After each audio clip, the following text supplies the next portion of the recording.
ಸಿಡಿಮದ್ದು ತಾಲೀಮಿನ ವೇಳೆ ಬೆಚ್ಚಿದ ಹಿರಣ್ಯ ಆನೆ ಮಾವುತನ ಸಾಹಸದಿಂದ ತಪ್ಪಿದ ಅನಾಹುತ. ವಿಶ್ವವಿಖ್ಯಾತ ಮೈಸೂರು ದಸರಾ 2024ಕ್ಕೆ ಸಿದ್ಧತೆಗಳು ಭರದಿಂದ ಸಾಗುತ್ತಿವೆ. ದಸರಾದ ಪ್ರಮುಖ ಆಕರ್ಷಣೆ ಜಂಬೂ ಸವಾರಿಯಲ್ಲಿ ಪಾಲ್ಗೊಳ್ಳುವ ಗಜಪಡೆಯ ತಾಲೀಮು ಚುರುಕುಗೊಳಿಸಲಾಗುತ್ತಿದೆ.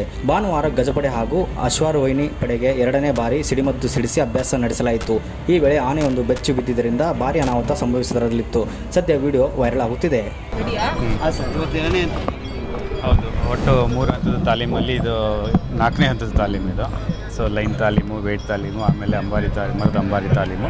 ಈಗ ಬಂದು ಕುಶಾಲತೋಪನ್ನು ಹಾರಿಸಿ ಶಬ್ದಕ್ಕೆ ಹೆದರದಂತೆ ನೋಡ್ಕೊಳ್ಳುವಂಥ ತಾಲೀಮು. ಇವತ್ತು 2ನೇ ತಾಲೀಮು ಇದು. ಅದರಲ್ಲಿ 1ನೇ ತಾಲೀಮಲ್ಲಿ ನೀವು ನೋಡಿರ್ಬೋದು, ಯಾವ ಆನೆಗಳು ಕೂಡ ಹೆದರಲಿಲ್ಲ. ಇವತ್ತು ಕೂಡ ನೀವು ಎಷ್ಟು ಅದಕ್ಕಿಂತ ತುಂಬ ಕಾನ್ಫಿಡೆನ್ಸ್ ಇದು ಇಟ್ಕೊಂಡು ಮುಂದೆ ಬಂದು ಹತ್ತಿರದಲ್ಲಿ ಕೂಡ ಇದ್ದು, ಹಾಗಾಗಿ ಯಾವುದೇ ಶಬ್ದಕ್ಕೆ ಹೆದರಿಲ್ಲ.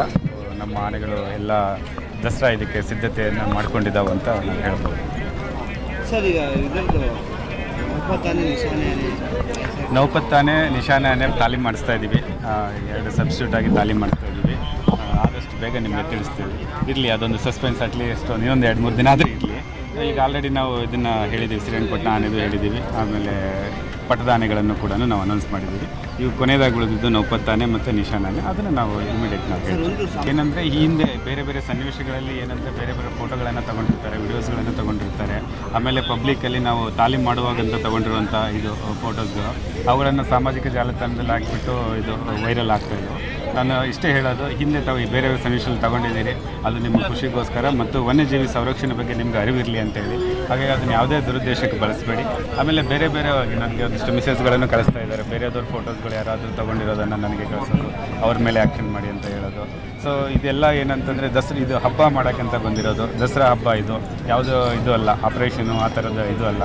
ಎಲ್ಲರೂ ಎಂಜಾಯ್ ಮಾಡಿ ದೂರದಿಂದ ಡಿಸ್ಟೆನ್ಸಿಂದ ನೋಡಿ. ಮತ್ತು ಹಿಂದೆ ಬೇರೆ ಸನ್ನಿವೇಶಗಳಲ್ಲಿ ತಗೊಂಡಂಥ ಫೋಟೋಗಳನ್ನು ನಿಮ್ಮ ಜಾಲತಾಣದಲ್ಲಿ ಏನಾದರೂ ಅಪ್ಲೋಡ್ ಮಾಡಿದರೆ ಅವುಗಳನ್ನು ಡಿಲೀಟ್ ಮಾಡಿ, ಅಥವಾ ನಿಮ್ಮ ಇದಕ್ಕೆ ಪರ್ಸ್ನಲ್ ಇದಕ್ಕೆ ಇಟ್ಕೊಳ್ಳಿ ಬಿಟ್ಟರೆ ಅದನ್ನು ಶೋಕಾಸ್ ಮಾಡಿಬಿಟ್ಟು ಮತ್ತೊಬ್ಬರನ್ನು ಟ್ರಿಗರ್ ಮಾಡೋದು ಆ ಥರ ಎಲ್ಲ ಮಾಡಬೇಡಿ.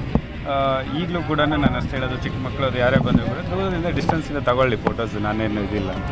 ಬಟ್ ಹತ್ತಿರದಿಂದ ಹೋಗೋದು, ಈಗ ಆಲ್ರೆಡಿ ನಮ್ಮ ಇದು ಅರಣ್ಯ ಸಚಿವರು ಕೂಡ ಕಟ್ಟುನಿಟ್ಟಿನ ಸೂಚನೆ ನೀಡಿದ್ದಾರೆ. ಅದ್ರ ಪ್ರಕಾರ ನಾವೀಗ ಕ್ಯಾಂಪಲ್ಲಿ ಬಿಡ್ತಾ ಇಲ್ಲ ಯಾರನ್ನು ಕೂಡ. ಏನು ಸ್ಕೂಲ್ ಮಕ್ಕಳಿಗೆ ಎಜುಕೇಷನ್ಸ್ಗೆ ಏನಾದರೂ ನಾವು ಅದು ಕನ್ಸರ್ವೇಷನ್ಸ್ ಬಗ್ಗೆ ಇದು ಮಾಡಬೇಕಂತ ತುಂಬ ಲೆಟರ್ಗಳು ಬರ್ತಾಯಿದ್ದಾವೆ ನನಗೆ. ಅದ್ರ ಬಗ್ಗೆ ನಾನು ಮುಂದಿನ ದಿನ ಕ್ರಮ ಕೈಗೊಳ್ತೀನಿ.